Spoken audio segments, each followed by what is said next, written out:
We'd like to go ahead and start our debate. I'd like to thank everybody for coming out today. My name is Christopher Lee, and I'm the acting president for the student chapter of the Benjamin Rush Society here at Texas A&M campus in Temple.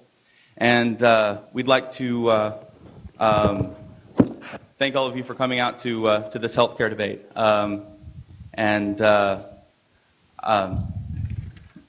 It's the first time I've ever done this, so. I think this is a really important issue, especially with the legislation that's being discussed right now in Washington, D.C. And I think that physicians and other medical professionals have a really important job. I know it would be nice if we could just take care of our patients, but I think we also have a responsibility to help to become involved in the process, and hopefully those of us will learn something today, and we'll have an opportunity, and we'll be incentivized to become more active in that process. I would like to go ahead and introduce our moderator for this evening's debate. Edward J. Sherwood is currently serving as the interim dean for Texas A&M Health Science Center College of Medicine, and he's also the vice president for clinical affairs. He served in the College of Medicine as Associate Dean for Veterans Affairs and also as the Chief of Staff for the Central Texas Veterans Healthcare System. He currently chairs the Texas Medical Association Committee on Infectious Disease. And without further ado, I'll turn the time over to him, and he will introduce our debaters, and we'll have an exciting debate. Thank you. Thank you very much, Chris. It may be your first time, but it's my first time to play dean, too. So, okay. I want to welcome all of you to this debate on the question of would increasing the federal government's role improve health care in the United States. Each side has two debaters, each of whom will give a 7-minute opening statement. And panelists, we do have a timekeeper down in front. I think he's told you a little bit about his signals. He doesn't have a hook, does he? He doesn't have a hook, no hook. But you know, if you don't listen to him, it's my job to do something, and I'm just a brand new interim dean, so please don't test me too much. Okay, after all four have presented their cases, each debater will have the opportunity to ask questions of the opposing side. Each side will have 2 minutes to answer, after which you in the audience will have the opportunity to put questions to the debaters. Please submit questions by filling out a card, which you'll find on your seat, or they were passed out a little while ago. A volunteer will pick it up. After 15 minutes of audience questions and answers, each debater will have 2 minutes to make concluding remarks. We will then have another electronic vote and conclude the debate. Before I introduce the panelists, I want to make a request of the audience, which came from them. And in order to show your appreciation for them being here tonight to participate in this debate, you might thoughtfully consider being responsive to their request. And that was, those of you who are far in the back or lurking in the shadows are invited to kind of move down into the, this isn't church, it's okay to sit in the front row seat. We hope we're going to be more exciting. Yeah, if you wanted the shadows so you could sleep without being noticed, they are committed to keeping your attention and keeping you awake. Okay, I will now introduce the panel, and we have one step removed from me, Dr. Dan Wesson, Chief Academic Officer of Scott & White Healthcare and Vice Dean, Temple campus of Texas A&M College of Medicine. He received his MD and completed a residency in internal medicine at Baylor College of Medicine, followed by a fellowship in nephrology at the University of Illinois at Chicago. He's a member of the American Association of Physicians, past chair of the American Board of Internal Medicine, and currently serves as Secretary-Treasurer of the American Society of Nephrology. His research examines control mechanisms of kidney acidification, and as a clinician, he specializes in treating chronic kidney disease and hypertension. One step closer to me is Bill Sage, who comes from another large university system down the street. He's Vice Provost for Health Affairs and Professor of Law at the University of Texas at Austin. He teaches health law, regulatory theory, antitrust, and professional responsibility. He received both an MD and a JD from Stanford University. And the last go-around in healthcare reform, back in 1993, he worked on healthcare reform in the Clinton White House. He taught at Columbia Law School from 1995 to 2006, and he serves on the editorial board of the journal Health Affairs. I don't know how many of the students are familiar with Health Affairs, but it is a very prestigious journal in the realm of health policy. This fall, he was elected to membership in the Institute of Medicine of the National Academies. And then further over, would you raise your hand, Jeffrey? Jeffrey Anderson, third, yeah. A Ph.D. from Claremont Graduate University, was a civilian professor of political science at the United States Air Force Academy from 2001 to 2007, before serving as the senior speechwriter for Secretary Mike Leavitt at the U.S. Department of Health and Human Services. He became a senior fellow in the healthcare studies for the Pacific Research Institute in June of 2009, and is now the director of the Benjamin Rush Society. His healthcare op-eds have recently been published by such outlets as The Weekly Standard, The New York Post, The Washington Times, National Review Online, and Investors Business Daily. And he has appeared on Fox News and Fox Business News. And finally, Dr. Thomas Saving, Ph.D., is the director of the Private Enterprise Research Center at Texas A&M University. He is a distinguished professor of economics at Texas A&M and holds the Jeff Montgomery Professorship in Economics. He received his Ph.D. from the University of Chicago and served on the faculty at the University of Washington at Seattle and Michigan State University before moving to Texas A&M University in 1968. Dr. Saving's research has covered the areas of antitrust economics, monetary economics, and health economics. He has served as a referee or as a member of the editorial board of the major United States economic journals and as co-editor of Economic Inquiry from 1997 to 2006. His current research emphasis is on the benefit of markets in solving the pressing issues in healthcare and Social Security. In 2000, he was appointed by President Clinton as a public trustee of the Social Security and Medicare trust funds, and then in 2005 was reappointed by President Bush. We're now going to have 7 minutes of opening statements from each of the debaters, beginning with Dr. Dan Wesson. Well, thank you, Dr. Sherwood, and thank you all for giving me the opportunity to lend my voice to this debate. I will begin by looking at my experience of how to address problems, both as a clinician and as a researcher. And as a clinician and a researcher, one of the things that you learn very early is asking the right question. Asking the right question. And I would start off by saying the question that we've been asked to address, that is, does further or greater federal government involvement in our healthcare system, is that a benefit or not? I would submit there are better questions that we can ask. Federal government involvement in our healthcare system, from my standpoint, is really a tactic, that is, or a means by which we would get to an end. It's not even a strategy. I would prefer talking about strategies, but what I really like is us talking about goals. And we can debate what kind of goals that we should work toward for our healthcare system, and I can offer a number of them, but let me try this one on for size. We would like a healthcare system that serves the needs of America and Americans. We'd like a healthcare system that serves the needs of America and Americans.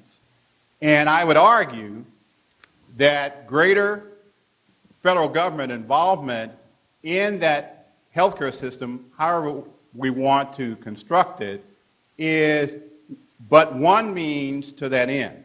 Now, I'm going to argue I think it would be an important means to that end. So what do I mean by serving the needs of America?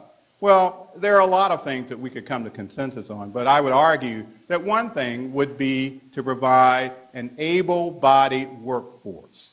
We as a country would need to have an able-bodied workforce, and we'd like to keep them able-bodied for all the reasons that we can discuss. I would think that that would be one of the things that we'd like for our healthcare system to do for us. For Americans, well, we would like to be able-bodied enough to provide for our families, to serve in our communities, to do things that our country needs to have us as individual citizens do. I would like to see our healthcare system help us, assist us, support us in doing that as individuals for our families, our communities, and our country. So what might such a healthcare system look like? There are a lot of places where we could start for that, but I would argue that a good place to start is what the Institute of Medicine said, what a desirable healthcare system for the country would look like.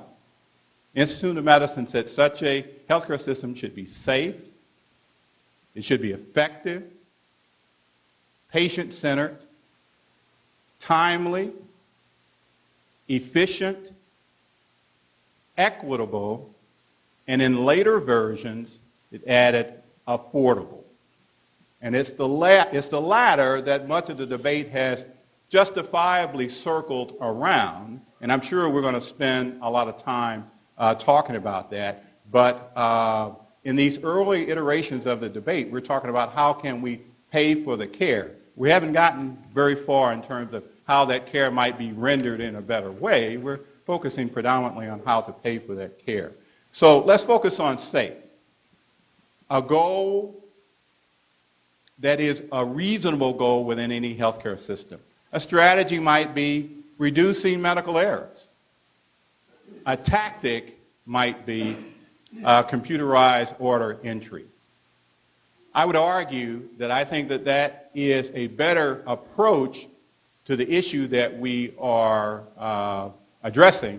However, being asked to address the issue of the federal involvement in medical care, I think, healthcare delivery, I think there are some advantages. And let me talk about it within the context of how it's being described today in the Senate debate. There's talk in both the House and the Senate bill about healthcare exchanges, with there being a so-called public option as part of the healthcare exchanges. I think the presence of a public option can help in keeping premiums low, or at least in reducing the likelihood that they will increase, or at least increase excessively, because the HSS Secretary would have the opportunity to negotiate rates. It would provide a safe haven for individuals who are currently not insured and who may, for whatever reason, be suspicious of the private insurance industry and would feel safer in a public system. In my role as an academic, I really like the opportunity for the public option to provide a venue by which healthcare strategies can be tested, payment strategies tested, and the like. So I think that is a real advantage of the public option, and there are others that I'm sure that through the course of this debate we will talk about. So to me, it is an important tactic. It is not the sole focus, yay or nay, but I think it is a very good option that should be kept on the table as we move toward the goal of providing a healthcare system that serves the needs of America and Americans. Thank you, Dr. Wesson. Dr. Anderson. Well, I don't have a microphone to give you, but you can use this one and walk. You can stand up right out here. Okay. Well, you can certainly use the podium, or I can take this one off and give it to you. Oh, here. Do we need the microphone? I guess we do need it. Well, there are people viewing from another location, and it's important for them that you use the microphone. Okay. See, just as in healthcare, we have to be prepared to modify our plan and adapt as we go. Sorry about that. Can everybody hear me okay? Okay, well, thank you for coming out tonight. I want to start off by saying that I recently was a resident of San Angelo, Texas, down the road a little ways. I live out in California now, but my wife and I were out in San Angelo in West Texas. How many of you have been to San Angelo? Ah, quite a few. Not bad. We really enjoyed it. Nice little town and lots of locally owned businesses. We really liked our time there. So it's good to be back. It's my first time back to Texas since we moved in July. I have two questions I'd like to address in my opening remarks. One is, would increased federal government involvement lead to health care that's more efficient, affordable, and better? The other is there a moral imperative that the federal government be more involved in health care, even if it wouldn't bring about these results? I'd like to tackle the second question first. It has become common to hear people say that there is a right to health care. But such a right would come at the expense of the right to the fruits of one's own labor. Either doctors wouldn't have the right to intellectual property in their medical knowledge and in the fruits of the labor that is the product of that knowledge, or else someone else doesn't have the right to the fruits of their own labor. So for those of you who would say that there's a right to health care, I would ask you the following question. Do you mean that you, therefore, have no right to the medical knowledge that you've labored to acquire, that you have to give it away for free because someone else has a right to health care? Or do you mean that the two of you, the patient and the doctor, can look to some third party and say, you have to pay for this. You no longer have the right to the fruits of your own labor. According to the Declaration of Independence, our government was established to secure certain unalienable rights. The question is the unalienable right in this instance a right to health care or the right to the fruits of one's own labor? It can't be both. I would argue that the right, the natural right, in this instance, is to the fruits of one's own labor. So there is no moral compulsion to have government provide health care. And if there is no moral compulsion for the federal government to provide health care, then the question becomes, is the government the best and most efficient provider? Now, that's not to say that we don't have a personal moral obligation to help the needy. I think we do. Doctors can set aside certain hours in their practice to provide free or heavily discounted care. People can form civil associations to help the needy, giving their time and money and rallying others to do the same. But there's a big difference between imploring others to help and compelling them to do so. It's the difference between freedom and constraint, between limited government and compromised liberty.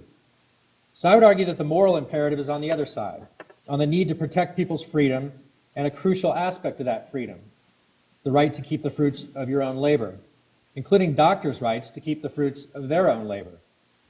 But that right is admittedly not absolute. I'm not a libertarian. I'm glad that we taxed Americans enough to launch the Apollo program and go to the moon. I consider that to be arguably the greatest feat in the history of humanity. But in the absence of a moral imperative, with the moral imperative, if anything, being on the other side, the question becomes this, my other question. Is the federal government the ticket to more efficient, more affordable, and better health care? I would argue that it is the ticket to the opposite. Polls show that Americans overwhelmingly think the current health care proposals would raise costs and lower the quality of their health care. And I think they're right. Nothing has ever gotten cheaper or more efficient by funneling it through the massive bureaucratic apparatus of the federal government. People talk about private insurance profits. Do you know that the profits of the 10 largest private insurance companies in America last year, the combined profits of the 10 largest private insurance companies, were $8 billion. Now that's according to the Fortune 500 list. Comparatively, Medicare lost $60 billion to fraud. That's according to the Washington Post and 60 Minutes. The rare examples of government efficiency and competence come when government is at its least bureaucratic. The D-Day invasion, the Apollo landings, but they tend to be fleeting moments brought on by some great national crisis or endeavor that allows government to shed its usual fat and function as a well-oiled machine. For government, as usual, look at NASA today. A friend of mine works for NASA, and when she arrived, her office was full of someone else's trash who had worked there before. She wanted to get a larger trash can to dispose of the trash. She wasn't allowed to go get one for herself or email someone to ask for one or call someone. She was told she needed to fill out a form and wait for it to be processed. If it was approved, she'd then be allowed to bring in a larger trash can. Is this really who you want running healthcare or your profession? Government makes everything more costly. Perhaps the biggest challenge we have today is how to pay for the Medicare program already in place. Now, I'm not advocating that we turn the clock back on Medicare, but it's a simple reality that arguably the greatest challenge the United States of America, at least in a public policy vein, is how to pay for our pre-existing Medicare commitment. Since 1970, Medicare's costs have risen 25% more per patient than the combined costs of all other health care in America. Medicare has certainly not proven to be more affordable than privately run health care, quite the opposite. The baby boomers are now set to retire. Right now there are roughly 4 workers for every Medicare beneficiary in the United States, nearly 4. Within 20 years, that number will be 2.5, only 2.5 workers per Medicare beneficiary, even as healthcare costs continue to rise. The Medicare Hospital Trust Fund is currently projected by the Medicare Board of Trustees, something my partner, Dr. Saving, knows something about, to go bankrupt in 2017. Originally, the problem of Medicare and the crisis that looms for our country in paying for it was the focus of President Obama and White House Budget Director Peter Orszag's pitch for why we needed this overhaul of our healthcare system. But over the months, that has slowly but surely gone by the wayside, and now we really no longer see much of anything in the way of costs. In fact, the chief actuary at the Centers for Medicare and Medicaid Services says that the current healthcare proposals would bend the cost curve up, bend it in the wrong direction, make healthcare more expensive.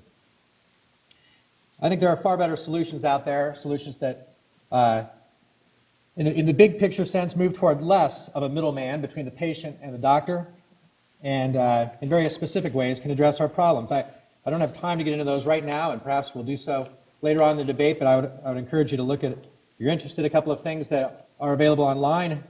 Smallbill.org is one list of solutions I put out there, and I wrote an article with former Deputy Secretary of Health and Human Services, Tebby Troy, which you can find easily as well. So in conclusion, in almost every way, the reforms being debated in Congress would be a step in the wrong direction. We need less federal government involvement in healthcare, not more.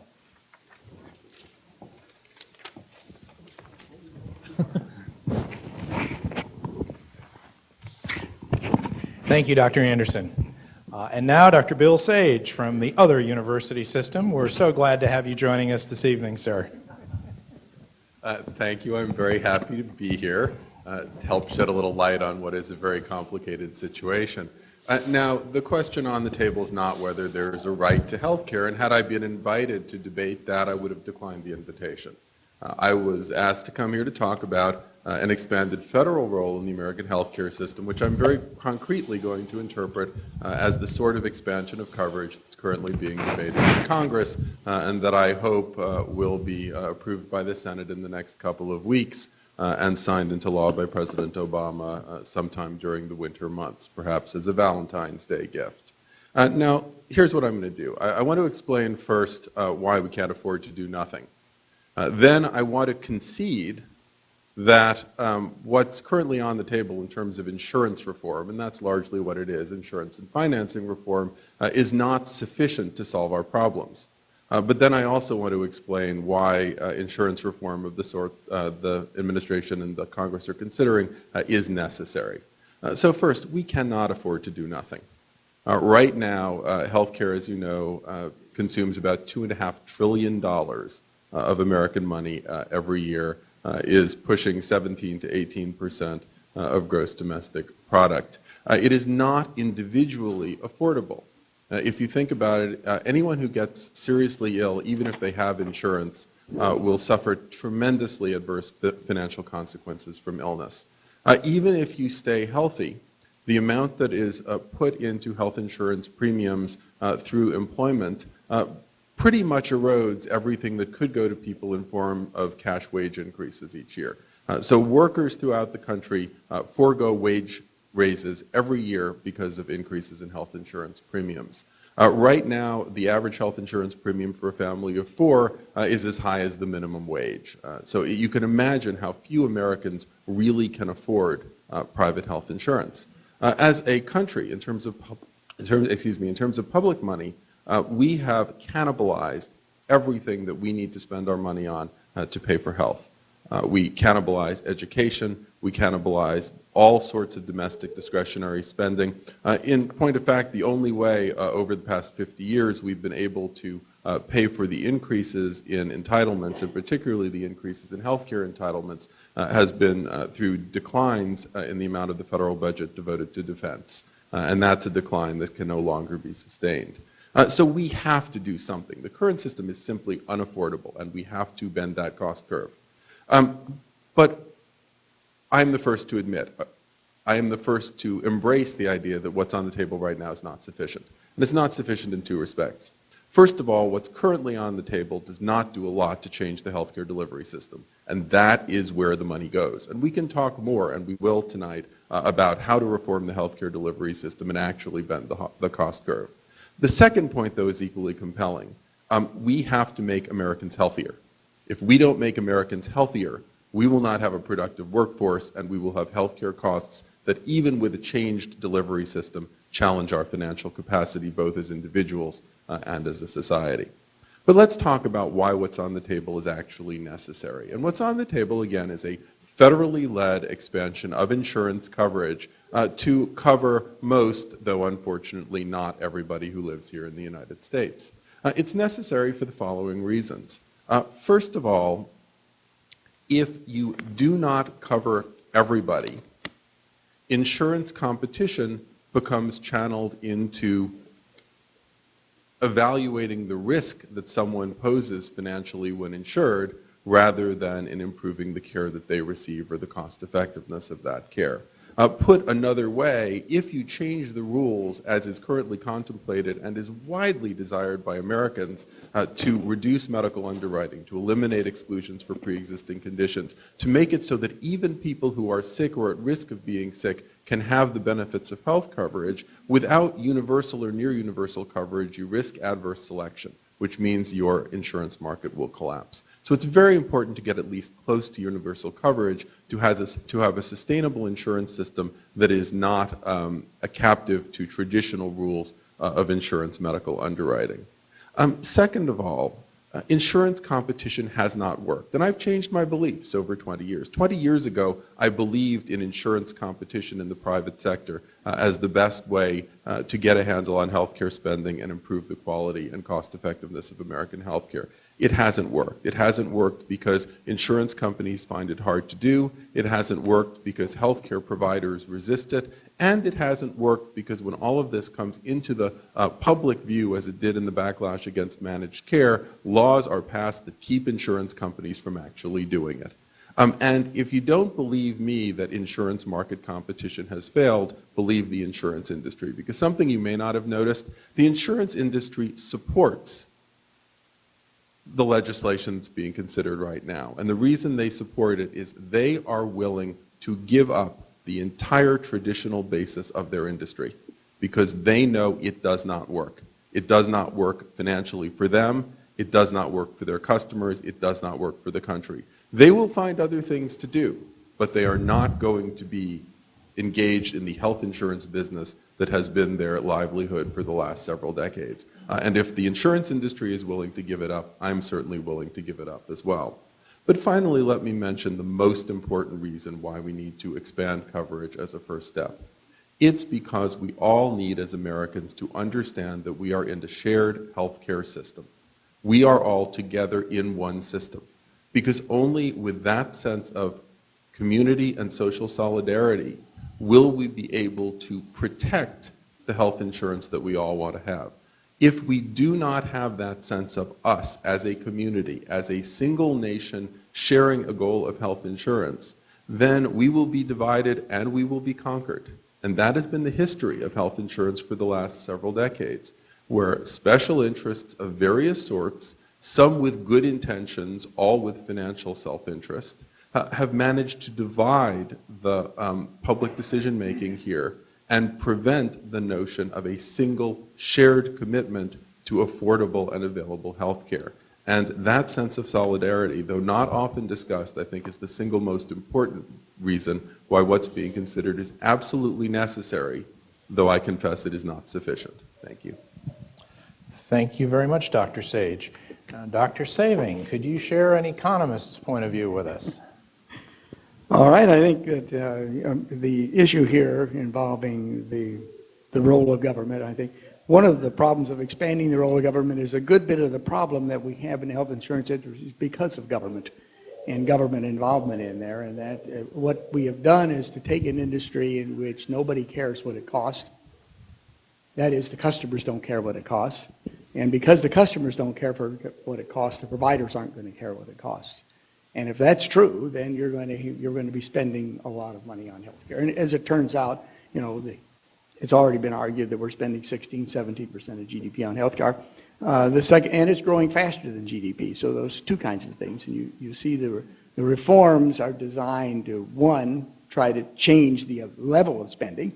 And the one aspect we can say is if you make something where the buyers don't care what it costs, we're going to spend too much. So I think there's not much doubt that changes in making people care what it costs, and that doesn't mean that you're not going to be able to afford what you're doing. You want to be able to care what it actually costs. You're going to go in, and one of the things that we did several years ago, and when I was first trustee, the Department of Justice went after the docs for upcoding. And that means as you walk in to get a flu shot and the doctor checks a pneumonia shot and bills you for the pneumonia shot. Bills Medicare, not you, because you're not paying. You don't care what it costs because you have a copay. You pay your $20 copay. It doesn't matter. You don't even look at the form that they check because you don't care. So they saved a lot of money. I remember asking my fellow trustees, why do you think at the grocery store we don't have the Department of Justice to see if the checker is upcoding? There's every opportunity to upcode. The reason that they don't upcode is that the people care what it costs. The customers are watching them. If I was paying and you tried to check that I got a pneumonia shot and I came in for a flu shot, I'd tell you, hey, I didn't get it. I got a flu shot. You're not charging me for a pneumonia shot. I think it's very important.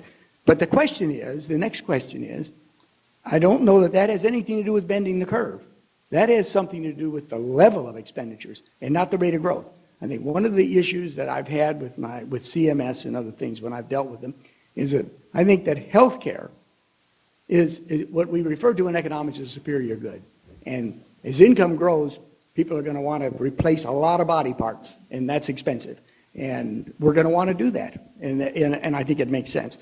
Do we get too little? That's another argument, is that we get too little for what we're doing. And a lot of people make a comparison. For example, the Japanese spend 11% of GDP on healthcare, and the Japanese live longer than we do.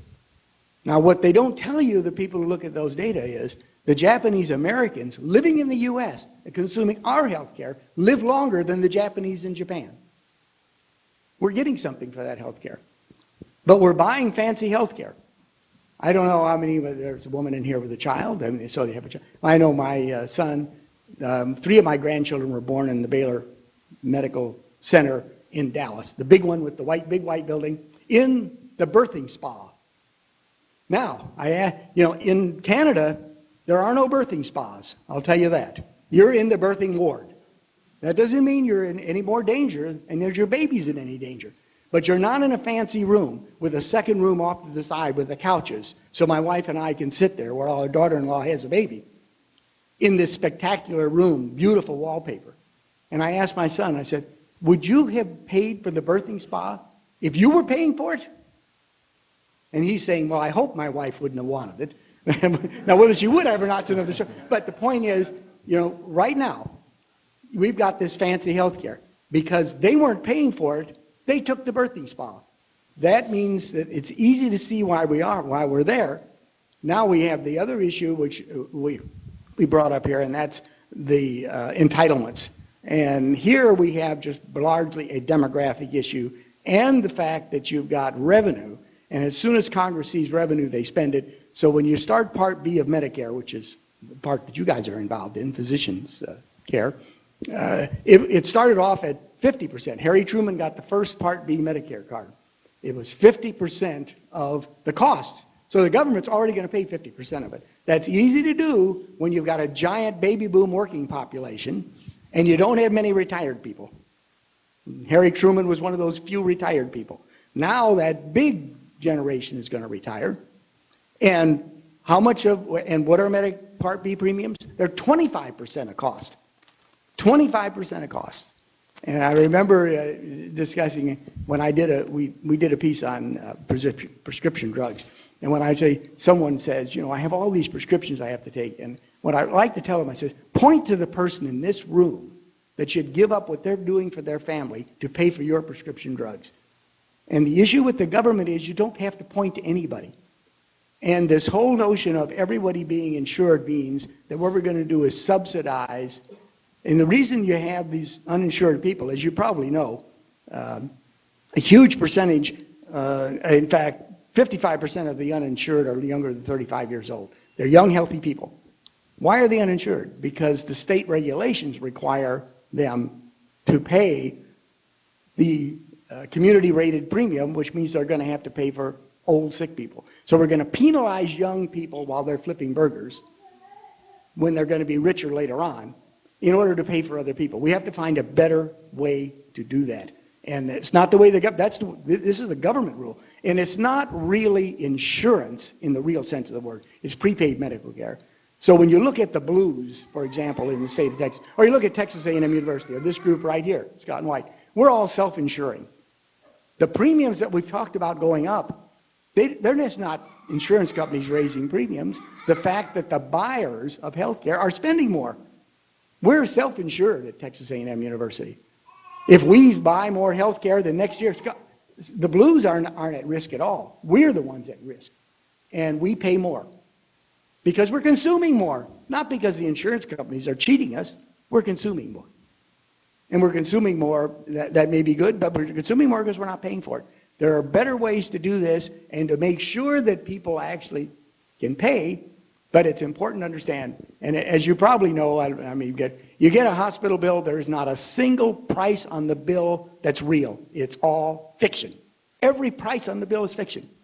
Now you go to where the medical tourism is. I was in Guatemala, and a friend of mine, Grace Marie Turner, some of you may read Grace Marie's stuff. She's about, but anyway, she does a lot. And she said, you know, there's one of the medical tourism places, so I had good high-ranking friends in Guatemala. We go to one of the hospitals, spectacular hospital. You go in there, and on a little table are prices. Here's what an MRI is going to cost you. If you come at night, it's going to be less. Here's what a sonogram is going to cost you. Here's what the prices are real.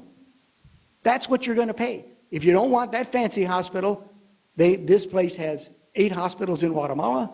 They're not any worse in the sense of the quality of care and whether you're in danger, but they're not as fancy. This was $150 for a 2-room suite with a full kitchen or something of that sort at this hospital. But it's amazing when prices are real, what we can do. But we can't make prices real in what the bill is in Congress. Prices are going to be much further from real. The only way they're going to be able to deal with this is they're going to cut Medicare. They're going to have to do that. Of course, I've been telling Congress that for a long time.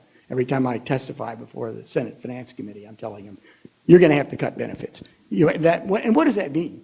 Well, what it means cut benefits is privatize part of it. Because you're going to make the old people pay more. And you're going to want to have a competitive system out there so they're going to get the best deal. If you look very simply at the one area of medicine where everybody pays, cosmetic surgery and LASIK surgery, 2 things have happened over the past 20 years. Prices have fallen and quality's increased. In the only place where people care what it costs. That the whole industry can be like that.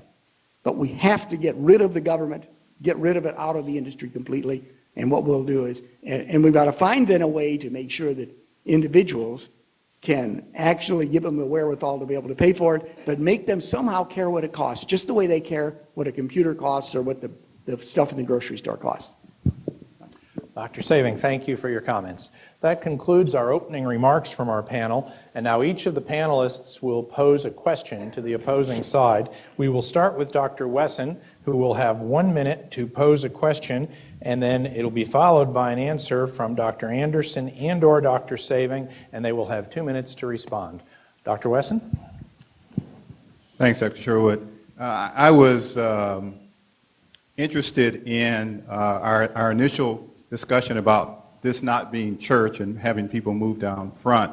But it seems like right from the start we got into issues of morality in terms of the federal government involvement with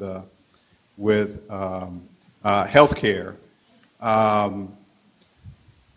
I'm curious about the drivers because I posed the point from the beginning that what we're looking for is an overall goal for our healthcare system that will benefit the country, and without much tied to morality or tied to tactics or whatever. Let me just ask, do you believe that the issue of morality is one that should drive us in terms of what kind of healthcare system that we have, or the determinants of the healthcare system, or there are other more general or more global goals that we should have in determining such a healthcare system? Well, I was trying to make the point that there's not a moral imperative for the federal government to provide health care. In fact, I'd say that there's more of a moral imperative for the federal government to do what it was designed to do and secure our basic natural rights. So I think it does ultimately come down to the question of what works. What is, I mean, the current administration has emphasized that question, what works. And I think that the track record of government-controlled health care is that it clearly doesn't work. It's the one part of our economy that is, at least one most significant part, that's got the most government involvement, and we have the most frustrations with rising costs, largely for the reasons that Dr. Saving outlined so well, that nobody is conscious of the price. There's no opportunity for people to shop for value, to even see the price. There's way too much of a role of a middleman in healthcare. It's not just the patient interacting with the doctor and making decisions between the two of them. It's an insurance company in the way as a middleman, or increasingly, and potentially much more increasingly in the near-term future, the government as the middleman, the federal government, which should be a much more entrenched and inflexible middleman. It would make it much harder for the average person to control his or her own healthcare dollars and interact with his or her doctor as they want, and for doctors to interact with patients as they want. I'm very concerned about this issue from the standpoint of just as an American citizen, but if I were studying in the medical profession, I'd be particularly alarmed, because this is your livelihood. I would not want to be involved in I would certainly prefer that my profession not have so many hoops and hurdles as the federal government will inevitably put into place in what I think will be a pretty desperate attempt to keep costs down by, in one way or another, gradually, whatever you want to call it, rationing care. Do you want to add anything? Well, I think if we're going to deal with, first, say the entitlement issue, the Medicaid and Medicare issue, I think it's very important to understand that there are ways that we might be able to do that. Certainly, we've committed ourselves to spending an amount of money. If we were to allow the workers, that's you people, most of you people. I'm old enough. I'm already retired. Well, I'm not retired, but most people. My wife keeps asking me, when am I going to retire? I'm having too much fun, and you can see that I'm having too much fun to retire.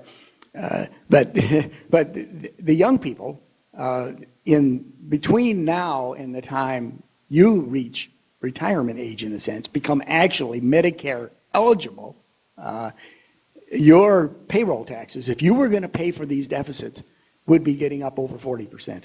And if you got payroll taxes over 40%, if you've got income taxes over at 15%, and if you've got state taxes, taxes are going to be 60, 70% of payroll. And you know what's going to happen? We're going to be like the Soviet Union, where the workers said, we pretend to work and they pretend to pay us. There's a little footnote if you look at CBO, when they evaluate these bills, down in the little footnote, they'll have one footnote saying that what we're ignoring here is the impact that these taxes that we're talking about are going to have on the assumptions about gross domestic product. We're going to go ahead and assume everyone's going to show up for work. for the next 50 years, even if taxes are what the administration's saying we're going to make them. And they have a footnote to note that that could be important. And believe me, it's the most important thing about a lot of the stuff that we're trying to do. We still have to do it, and we have to find a way to do it so that individuals care what it costs, but yet they'll actually make the right kind of decisions. And I think we can do that, and I've tried to do that a few times, even with Medicaid. And there's some ways, but we're beyond my minutes now.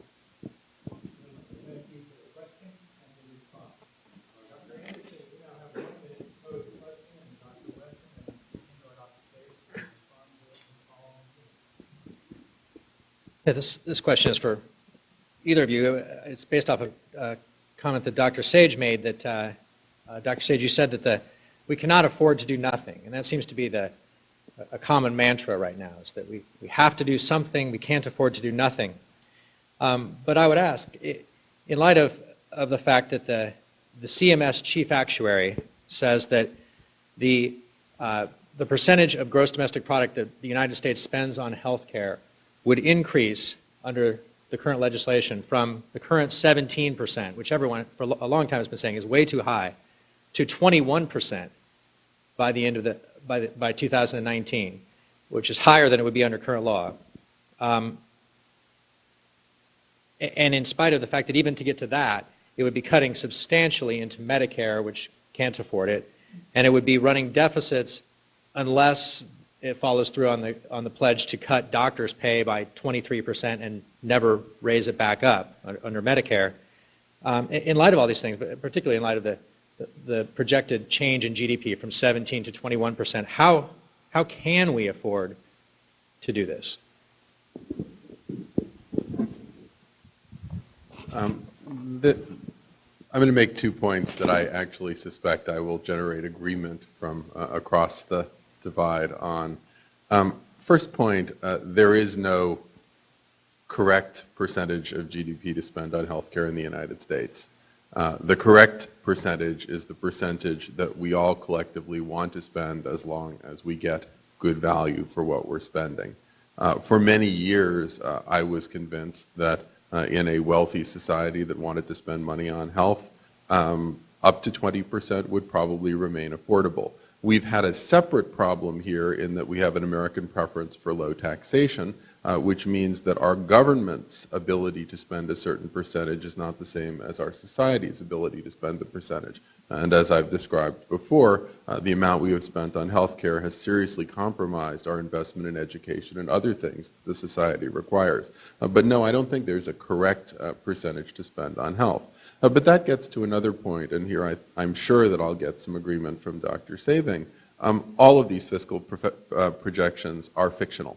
And if you're going to take one realpolitik lesson out of this debate, you should understand that fiscal politics drives health policy and drives the current debate in extraordinary ways. I wish, indeed, that it didn't, but it does. The numbers that are bandied about in terms of projections over time horizons are random numbers that are generally derived responsibly by the Congressional Budget Office under the accounting rules that the Congressional Budget Office is obligated to follow, but they bear absolutely no relation to reality. Is health reform as currently constituted a budget buster? Answer, nobody knows. Will it be if we don't get a healthier population and a reformed delivery system? Yes, it will be. But will the current system be a budget buster if we don't do those two things? It will be as well. But I hope we can spend a little time later talking about the ways in which fiscal politics is dramatically altering the debate right now. There's something called the Class Act about community-based long-term care assistance. Almost everything you've been reading about health insurance exchanges are driven by fiscal politics, not by the realities of health policy need or of public health need.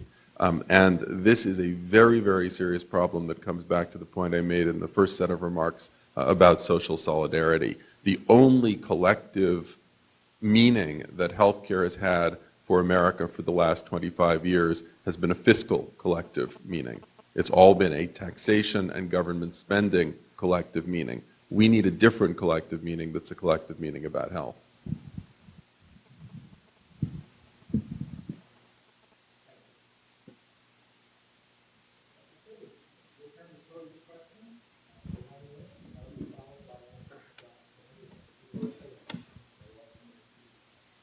Well, I think the question I'd really like to pose, it's a question that my own answer to is your guess is as good as mine, is a question I'd pose to everybody. And then I'd invite the gentleman across the way to give their opinions on it. The thing that I find the most striking about the current health care debate is the following. Why do so many people in America still like the current healthcare system so much when almost every objective fact we have about it shows that it performs very, very poorly? Why do we continue to attach ourselves to this healthcare system that is really not a very good one? And I could speculate on that, but I'd be very interested in your answers. Well, I'm not as convinced as you are that it's not a very good one. But I think I've given the reasons why I think that we're in the situation that we're in, and that is that that individuals aren't empowered in a sense to find out how they're doing it. One of the things that happened to me once at the Department of Health and Human Services here called me and said, "What in the last recession here in Texas, what do we do with Medicaid patients who, when they have the sniffles, go to ER?" And I said, "Well, we charge them," and they were going to charge them $2. And I said, "No, we're going to give them," and I said, "We'll charge them full price. Where will they get the money?" So we'll give it to them. At the beginning of the year, we'll give them 80% of what the average person's been spending. Trust me, when they get a cold, they won't call 911 to have the ambulance take them to ER. They will get a neighbor to take them to the little AM/PM clinic in the Walmart, because that's what they'll do in this case, because it's their money. I said, we won't be able to do that because at the end of the year, they're going to get to keep the money. And then they're going to go to the store and buy steaks, or they might buy beer, and the people in Texas won't like it. But the other thing is it inefficient to use the ER when you have the sniffles? And we'll never know that because of the way we charge Medicaid. When the docs are sitting around playing cards and there's nothing happening in ER, they might as well be taking care of somebody who has the sniffles. And if they're willing to wait for any trauma care, and they're willing to wait in ER, that might be the way the market would price ER. They would have, just the way it did in the medical, in what I was talking about in Guatemala, different prices for different times of the day or different amount that they're busy. Now, maybe it wouldn't be true. Maybe ERs would specialize in trauma and do nothing else. But then the docs would be sitting around a lot, doing nothing. And so the question is, we'll never know that because there's no market like that. We can't have such a market. And until the government lets us allow free, let us be free to have that market, then we can find out what this stuff really costs. Until we do that, it's all fiction. I would say Americans like our healthcare system because I think it is a system that has spawned tremendous innovation that by and large are certainly inequalities across the system, but by and large I think offers an extraordinarily high quality of care, a fair amount, maybe even a tremendous amount of choice compared to most other countries around the world as far as the type of care you get, who you go to see. The problem in this country is not by and large, by any stretch, the quality of healthcare. We have healthcare that most other nations would only dream of. I think there's a reason why the members of the Canadian Parliament come down to, after voting not to allow private health care in Canada, come down to UCLA when they get diagnosed with a serious illness, because they know that this is where you get good health care. The problem in the United States is that the costs have risen dramatically. And I think everybody recognizes there's problems here. We just have very different views about what the source of that problem is and how to fix it. And I did just want to say briefly, and building off of the last question a little bit, that if I don't dispute that the projections that the Congressional Budget Office and the CMS Chief Actuary and others put out there are certainly guesses, informed guesses at best about what will happen in the future. But I think they tend to err on the side of not projecting enough government spending, and I think it's deeply problematic when the president says, "I will not sign any health care bill that does not bend the cost curve down," and then the CMS Chief Actuary says, well, these bills will bend the cost curve up after spending $2.5 trillion in its real first 10 years, according to CBO. That to me seems to be a pretty serious problem.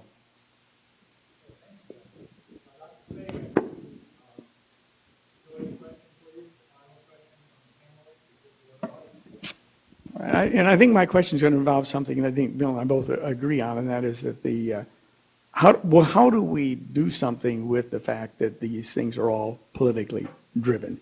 That you have a health care bill and then you have them bribing the AMA to say we're for it by promising a doc fix. And the two never go together, and you're asking what all politics are driving what we're doing in that, and how do we get away from that, or is there a way?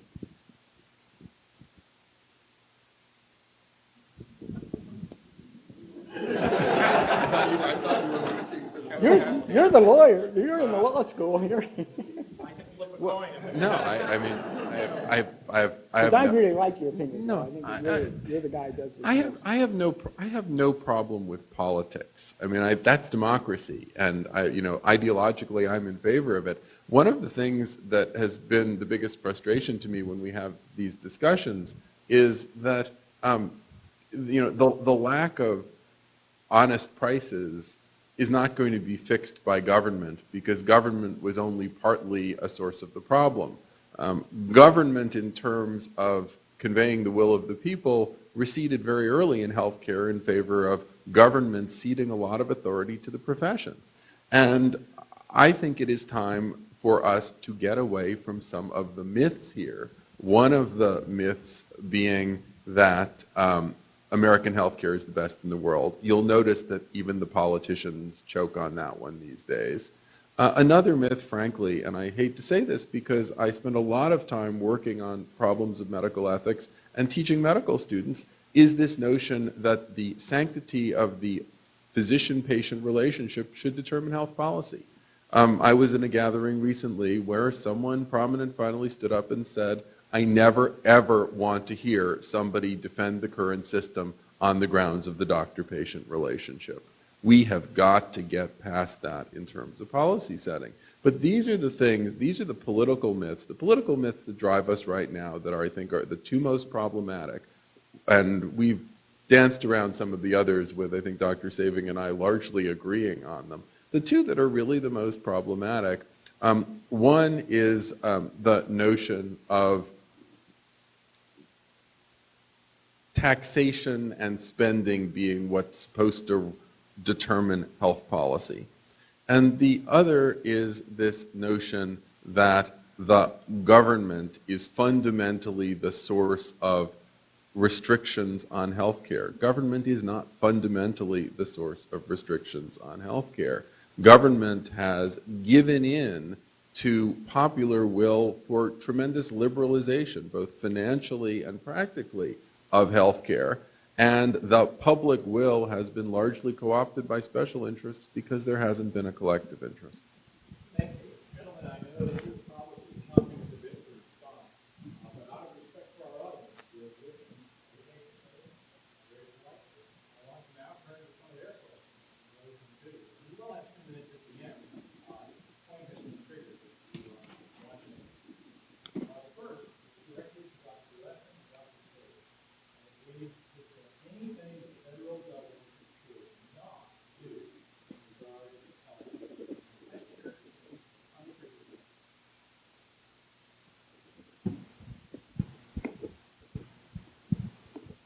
I'll take a stab at that at first. As I think about the House and the Senate bill looking at the healthcare exchanges, one of the early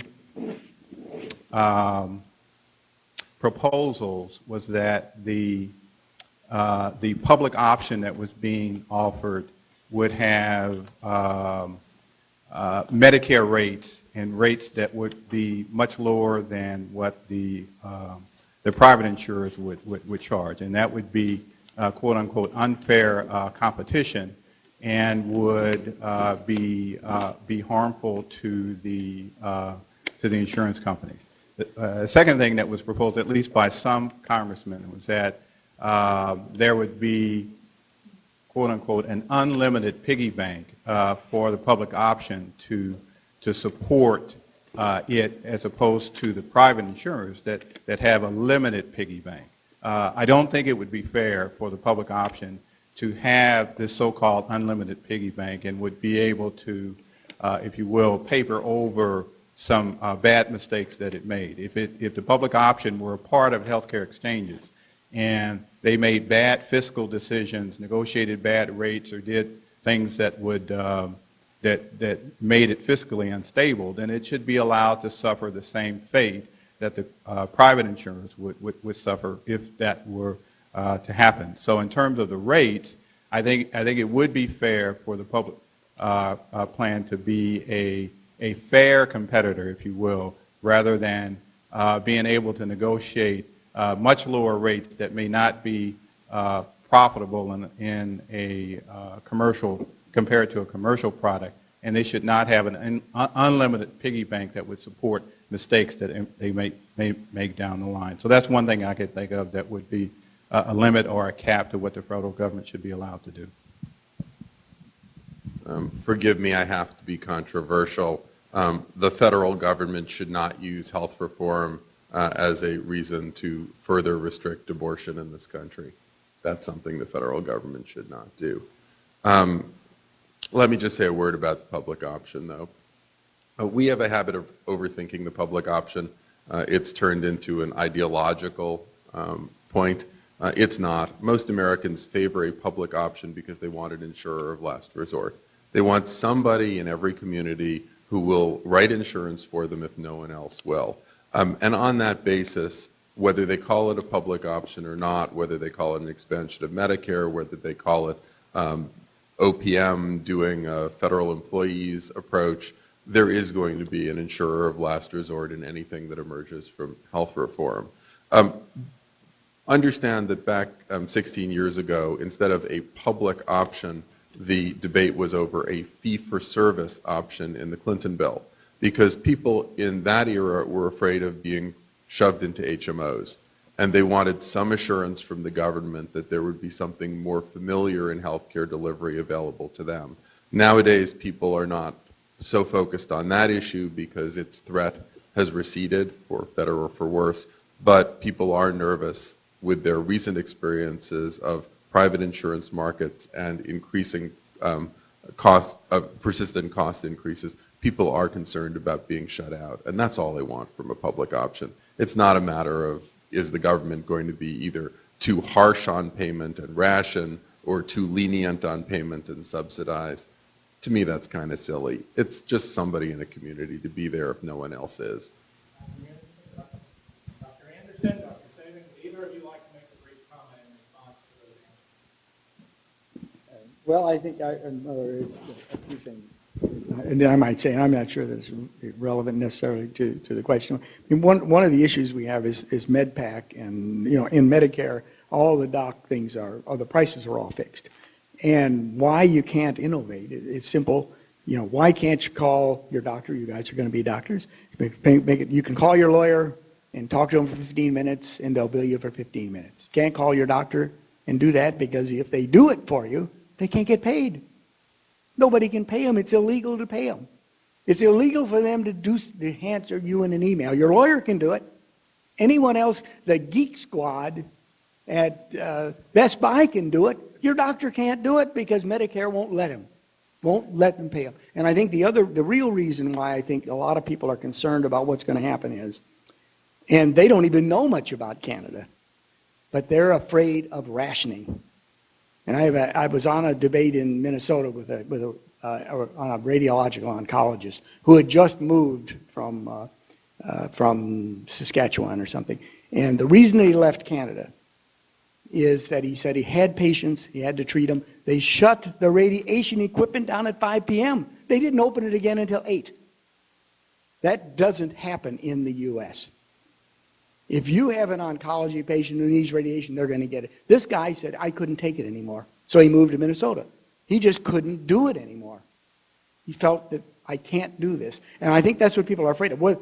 There's nothing in the bill that suggests we're going to do rationing. But if we're going to control costs, we're going to have to cut benefits, or somebody's going to have to decide. And that's what we do, actually. When we have our healthcare system, and you have it at UT, we set up a group that kind of decides do you have to have a second opinion? Why do we do that? We do it because we're very concerned about moral hazard.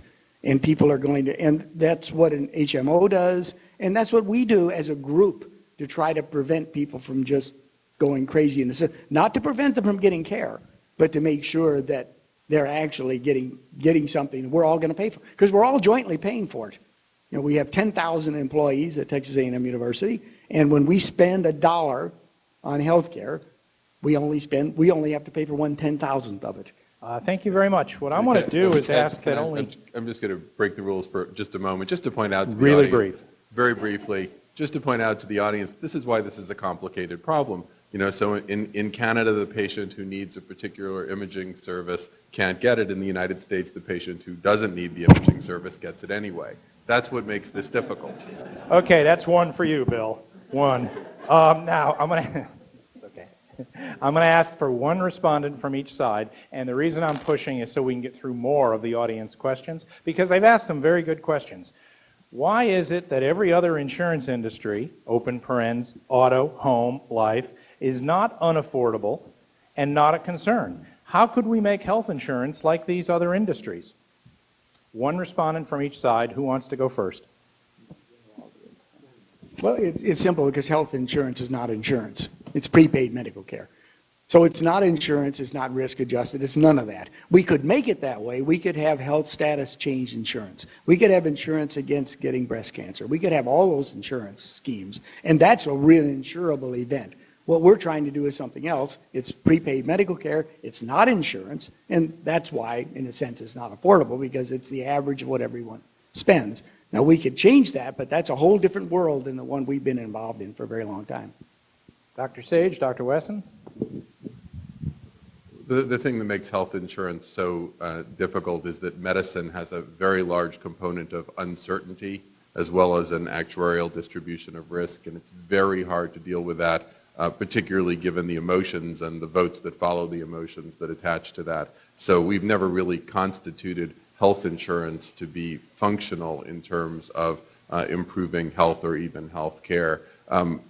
Some of the other lines of insurance work reasonably well because the only people who buy them are the people who have money to buy them, because they're the people who have assets to lose.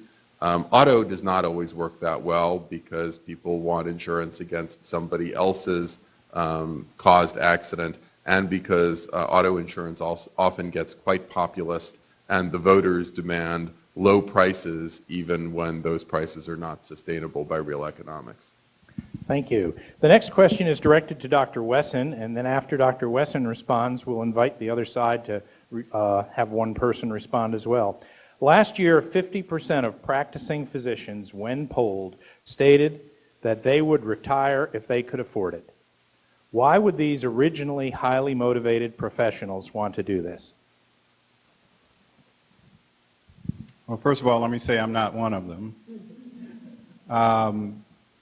The practice of what we do has become, particularly for individual physicians who are not connected to large organizations like Scott and White, to conduct the business day to day, it's really become a real headache. When I was chair of medicine at Texas Tech a few years ago, we had to train our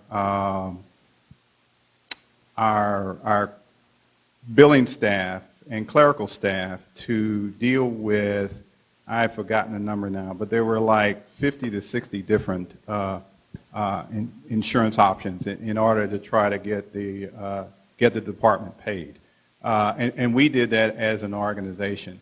To have an individual physician do that, I just can't imagine the hassle that he or she has to put up with.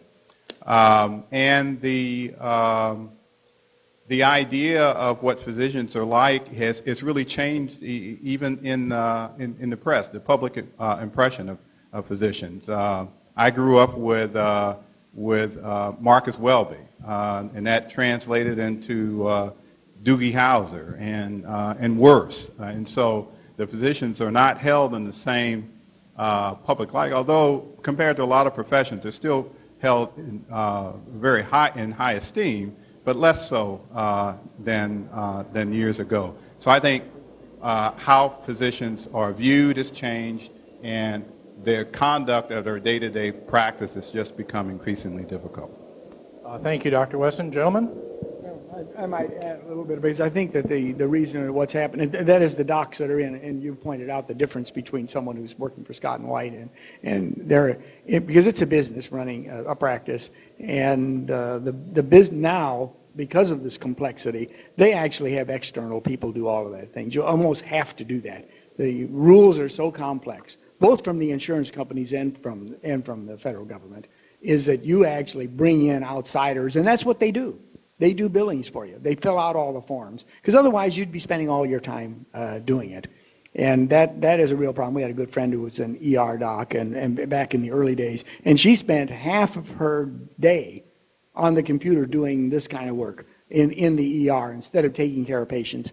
And what we've done is we've outsourced all of these things, but I can see where that makes the whole thing a lot more complex. Thank you. The next question is a mirror image of an earlier question, and out of fairness, I want to invite both Dr. Anderson and Dr. Saving to comment if they wish. Can you give some concrete examples where the federal government should be involved in health care? Sure. I would say one thing Congress should do is exercise its clear constitutional authority to allow people to buy insurance policies across state lines, to shop from coast to coast for the best value in health care. I think it's a good idea to fund state-run high-risk pools for the very small minority of people who are in the worst shape of anyone, who have prohibitively expensive pre-existing conditions that no one can really afford to cover at any sort of reasonable price. I certainly applaud the role of many of the agencies that ensure the safety of our health care, of our drugs, of our devices. You want to take over? You know, it's an important question about what you can do here in terms of, you can look at, as you people are young people, you could say there's something we refer to as social insurance, where you have a bunch of people with barns and your barn burns down and we all come out and we all put your barn up. But of course, if you're gonna barbecue in your barn every day, maybe your other friends, your neighbors would say, we're not going to come down and bill your barn because it's going to burn down every week. But social insurance is something that how would we pay for that? What would we pay for it is when we're 20, we'd all be putting something into some fund. We could call it a trust fund. And could we trust them with it? We already know we couldn't do that with the Social Security Medicare trust funds. They spend it all. But if we really did that, we'd put resources away when we're 20. We don't know which one of us are really going to have a chronic illness. But since we haven't done that, now we're faced with, if we were to privatize the system, we're faced with the people who are chronically ill. They should have been in the social insurance. That's the role for government, is that sort of a thing. But it's hard to set it up because I don't think government can ever be trusted with a trust fund. Okay, we have two more questions and we have very little time, so I'm going to ask for brief responses to these questions. The first one is addressed to Dr. Anderson. Isn't Social Security compelling us to help others? Is Dr. Anderson opposed to this as well? I didn't even say I was opposed to Medicare, let alone Social Security. But I think one thing that's a fundamental difference there is that you can really see a lot about how American politics has progressed since the 1930s when Social Security was implemented. It was basically instituted as a pay-in-for-yourself system. It's not exactly that, but if you look at your checks, you get the same amount of money taken out, basically whether you're Tiger Woods or like a major name in the news right now, or somebody who makes, certainly somebody who makes $100,000 a year, and even somebody who makes far less than that, somebody who makes $25,000 a year. They get a good chunk taken out for Social Security because the idea was you paid in for your own retirement. Now, Medicare and Medicaid, when we implemented those 30 years later, we no longer saw any need to have people pay in for themselves or even make any pretense about it. And Tiger Woods probably pays for hundreds of people's share of Medicare or Medicaid because they're not capped at all. You don't ever hit a point in your income where you no longer have to pay taxes for Medicare and Medicaid, like you do hit that cap for Social Security. And now what we're talking about is something altogether different, where we're not just going to have something that provides for the elderly, but puts the entire country under one degree or another some form of government-controlled health care. Now, in the interest of time, I'm going to ask one member of each side to respond to the final question from the audience. What is your explanation for the increase in Medicare costs? And why don't we start with Dr. Sage or Dr. Wesson, and we'll conclude on the far side.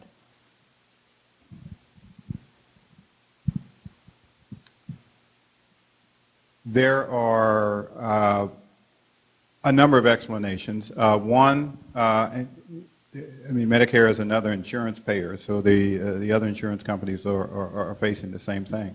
It is said that about 40% of at least the discretionary healthcare dollars that are spent flow from the physician's pen.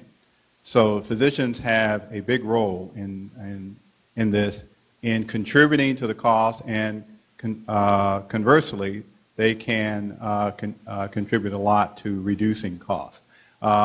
We can talk about the pressures that lead physicians to do what they do. Many people talk about fear of malpractice. Many people talk about the lack of consistent protocols that are followed to treat diseases. You can examine how the same disease, the same presentation is treated very differently by many different physicians. And so those are contributing things. But the two things that have been identified by studies are technology. The technology is increasing progressively, and the cost of pharmaceuticals. Those two things contribute to a major degree the rising cost of healthcare. We're going to talk about Medicare. I think because the question was really about Medicare and what's going on. There are two issues here. One of them is demographics, something we can't do anything about. That is that the aging population relative to the working population is rising rapidly, and that increases the cost. The second thing you have is the technology, as just mentioned, and that is that the whole idea with Medicare is it isn't whether someone would be willing to pay for a new. If you were a firm and you invented a new knee, you'd want to find out how many people were willing to buy it. But here, if you can get Medicare to approve it, then individuals who get new knees don't have the option of saying, hey, instead of your $200,000 knee, we'll give you $100,000 and you can take a trip to the pyramids. And you might choose it to do that, but that's not one of our options. And so that it's all free, and it's driving technology once you can get it approved by Medicare, and then the demographics. And those two things are happening that are important. And then you have longevity improving, and part of that is excellent medical care doing it, but also people living longer. And we're not going to do anything about demographics. There's no doubt about that. Well, Dr. Saving, you are next on my list for your closing 2 minutes. If you're ready to go, you can do so, or if not, we'll give you a moment to think and let Dr. Anderson go first. I can go ahead and do it. Okay. I think here are the things that I'd like to see us do. I think that first, I'd say since government's the source of the problem, giving it a larger role is not going to solve the problem. It's going to make it worse. The only way that they're going to be able to control these costs, as I've outlined to do what they're going to be, and whenever I give these speeches, I say, these things can't happen, so they won't happen. And you're going to have something to do with what, in fact, does happen. But we need to expand the role of, say, health savings accounts. That was the greatest thing about the Medicare Modernization Act. And that had nothing to do with Medicare, because that only applies to the non-Medicare. We ought to make it that partly to the Medicare population. We need to do something that the Clinton administration suggested with their joint commission. And I testified before it 3 times. I was the only person everyone else thought that the way to solve Medicare's problems is to give their group more benefits. But I was suggesting how I and the AMA were talking about how to change it. But I think we have to give the people vouchers. That's what they suggested. And let them go out and compete for health care. Level the playing field, get rid of the tax advantage to the firms, or give the tax advantage to everybody else. Because demand side incentives are going to derive supply side responses. And if we can't make the demanders care, we can't solve these problems. Thank you, Dr. Saving. Dr. Sage? Thanks, Ed. First thing, I just want to come back to the importance of public health. I mean, we are so easily distracted in this discussion from the critical problems of obesity, tobacco, multiple chronic disease. Many of these are ultimately problems of lack of attention to education. Education, jobs, the basic things that give us a population who will take care of themselves. Incredibly important, and we need to be very focused on things like obesity, because that first generation Japanese American may live longer than her counterpart in Japan, but the second and third generation are not, because they're adopting the bad American habits. So please, public health.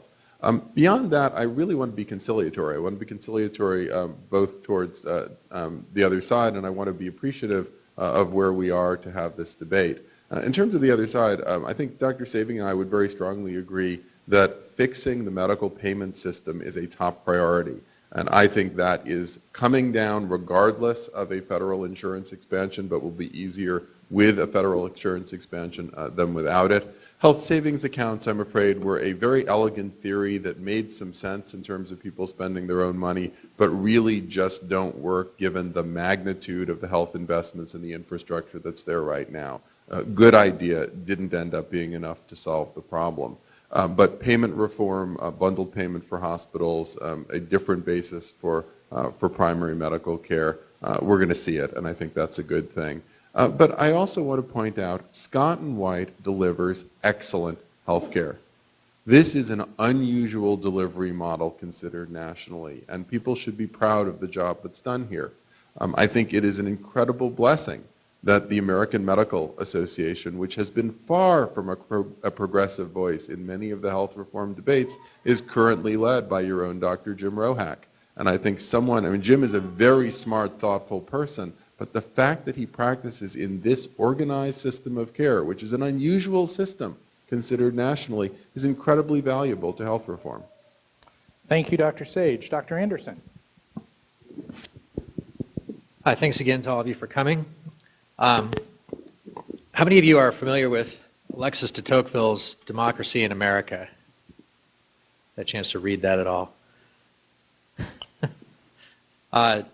Democracy in America. Tocqueville came over from France and wrote about America. It was in the 1830s. It was a long, long time ago. But he was so sage in his observations and so keen in his insight about the essence of Americans and our society that he's still considered, I think, across the political aisle to be the greatest commentator on Americans who has ever lived, who's ever been here, whether American or not.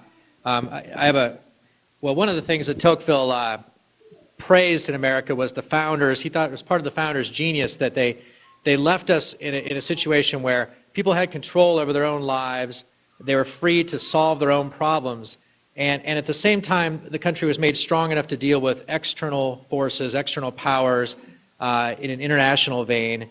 And this sort of two-pronged genius is what Tocqueville praised. And he constantly warned in his writing against allowing a centralization and consolidation of power, to let power funnel toward Washington, D.C. He said that we need to form civil associations to deal with our own problems, deal with things locally, use local government as necessary. Don't count on Washington to solve everything. And I have a quote here I carry around in my wallet. I like it so much. He said, this is at the very end of Democracy in America, when he's making his final points about what's most important. He says, a democratic republic in which administrative centralization had become something accepted by custom and by law would become more intolerable than in any of the absolute monarchies of Europe. And what I'd like to leave you with today is just a question for you to think about. Was Tocqueville really that wrong? And were the founders really that wrong? Or conversely, have things really changed so much in the last 200 years? Was the 20th century a good example that we no longer have anything to fear from overreaching government power? I'd like you to leave you to think about that. Thank you. Thank you. And finally, Dr. Wesson. I can't help but reflect about some of the comments we heard about American healthcare and its quality and our view of American healthcare, and I can't help but think about the fact that your view of American healthcare depends a lot on where you sit.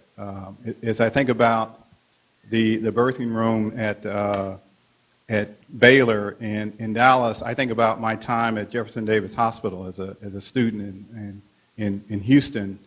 Jefferson Davis Hospital at the time delivered 18,000 babies a day in 5 pretty spare birthing rooms, which meant that most of the deliveries were conducted in the hall. And we literally, I as a medical student, conducted many, many deliveries in the hall. And I'm sure that the patients who came to JD, in those days we call it, JD Hospital, would have a much different view of our American healthcare system than the folks at the birthing system and at the birthing center at Baylor. So when I think about the federal government, I like what Dr. Sage mentioned, it being a health insurer of the last resort. We have a wonderful economic system here, but in a purely capitalist system, there are people who literally starve. We don't have a pure capitalist system, thank God. We have a modified capitalist system that provides a backstop for those who might suffer in such a system. And for me, the federal option would be a last resort to provide health care for those in our society, not just for the moral reasons, but really for the more practical reasons that I talked about earlier. We would like to have folks be healthy in our society so they can contribute to our society in the way we would like to have them do so. So I go back to my original comment. I think the debate should begin at our trying to develop a consensus as to what we want our healthcare system to be, to look like, and to do, and not have what we do be limited by tactics, by ideology, or by whatever limitations that might tether us getting to the best healthcare system that we can. Of course, with an eye on affordability and all the other things that our country can provide, but let's get focused on the goals for a healthcare system that works best for us. Thank you, Dr. Wesson. I want to point out to our audience that we've really had the benefit of a very distinguished, very knowledgeable, very experienced panel this evening. And would you join me in giving them a round of applause?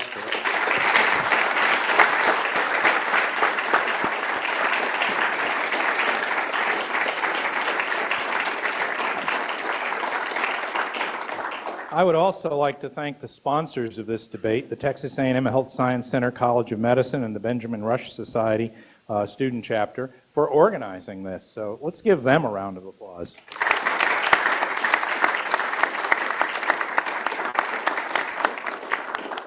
Next, I'd like to thank the audience for spending the evening here instead of 100 other things you could have done this evening.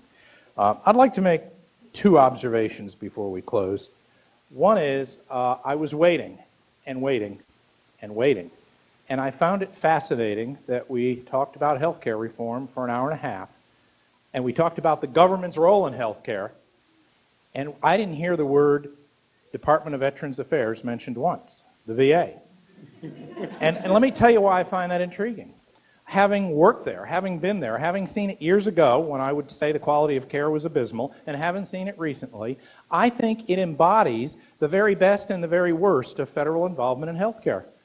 The Veterans Affairs Department does a better job at treating chronic disease. They control diabetes and hypertension better than the private sector. There's objective data.